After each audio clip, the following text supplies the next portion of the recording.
ল্যাপটপে নগ্ন পুরুষের ছবির ছড়াছড়ি, বিস্ফোরক প্রমাণে সন্দীপকে নিয়ে জোরালো সন্দেহ।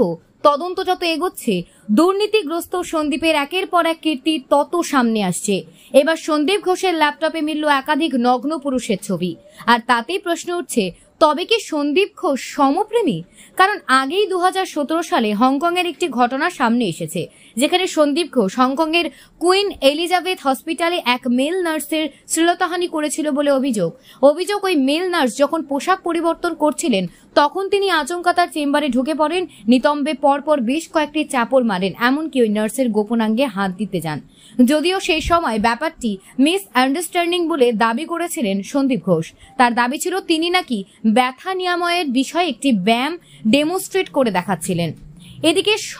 এদিকে এবার সরিয়ে রাখা ল্যাপটপে একাধিক পুরুষের নগ্ন ছবি মিলতেই আরো জোরালো সন্দেহ।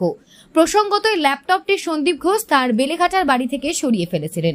আত্মীয়ের বাড়িতে সরিয়ে রাখা হয়েছিল সন্দীপের ব্যবহার করা ল্যাপটপ। যদিও শেষ পর্যন্ত ইডি তল্লাশিতে মেলে ল্যাপটপ। সূত্রে খবর, সেই ল্যাপটপেই এক্সেল ফাইলে রয়েছে প্রচুর টাকার হিসেব, টেন্ডার সংক্রান্ত নথি রয়েছে ল্যাপটপে।